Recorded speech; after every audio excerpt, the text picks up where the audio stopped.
আরে পায়েল, পায়েল তুই এখানে? তোকে তো চেনাই যাচ্ছে না। এই মেয়ে, তুই জানিস উনি কে?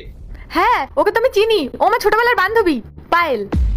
চুপ কর, বান্ধবী? তুই জানতিস উনি কে তাহলে? আকাশ, চুপ করো, আমি তো কথা বলছি। কিন্তু ম্যাম। কোনো কিন্তু না, তুমি নিজের কাজে যাও, আমি ওর সাথে কথা বলছি। যাও। রিয়া,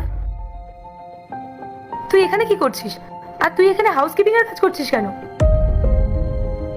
তুই তো পড়াশোনায় কত ভালো ছিলিস, আমি তো ভেবেছিলাম তুই কোনো বড় কোম্পানিতে বড় পোস্টে চাকরি করছিস।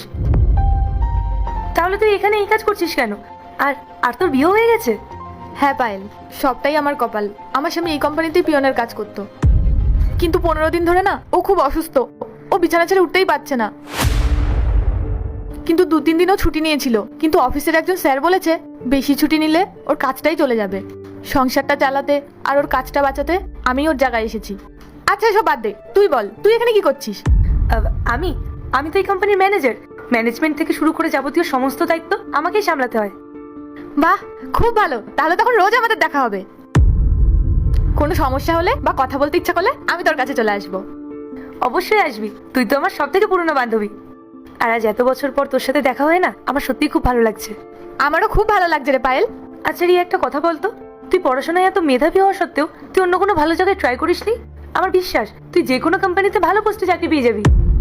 আর তাতে তোর হাজবেন্ডের চিকিৎসাতেও অনেক সাহায্য হতো। আমি খুব ভালো একটা কোম্পানিতে কাজ করতাম জানিস। স্যালারিও খুব ভালো ছিল। ওখানকার বস, অন্যান্য স্টাফেরাও আমার খুব প্রশংসা করতো।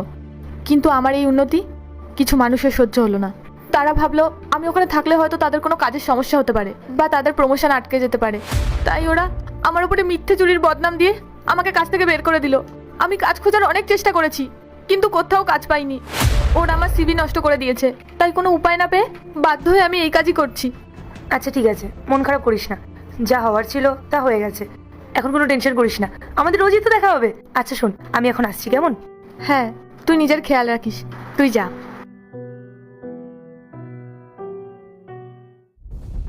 এই যে শোন, তুই যে ম্যাডামের নাম ধরে রাখছিলি, তুই জানিস উনি কে? কেন জানবো না? ও তো আমার ছোটবেলারই বান্ধবী। আমরা তো স্কুল কলেজে একসাথেই কাটিয়েছি। তারপর পরিস্থিতির চাপে পড়ে যোগাযোগ বন্ধ হয়ে যায়। আর আজ এতদিন পর ওর সাথে দেখা। ও তো এই কোম্পানির ম্যানেজার। ম্যানেজার? তুই সত্যি বিশ্বাস করলি উনি কোম্পানির ম্যানেজার? উনি হচ্ছে এই কোম্পানির মালিক। পায়েল ম্যাডাম তোকে সত্যি কথা বলেনি, কারণ উনি জানতেন যদি উনি সত্যিটা বলেন তাহলে তুই ওনার কাছ থেকে সাহায্য দেওয়া শুরু করে দিতি। আপনি কি বলছেন এসব? ও কেন আমার থেকে পরিচয় লুকাবে? কারণ ম্যাডাম অনেক বুদ্ধিমতী, আর বড় লোকদের মাথায় বুদ্ধিটা একটু বেশিই হয়। তুই যদি জানতে পারতি যে উনি এই কোম্পানির বস, তাহলে সহানুভূতি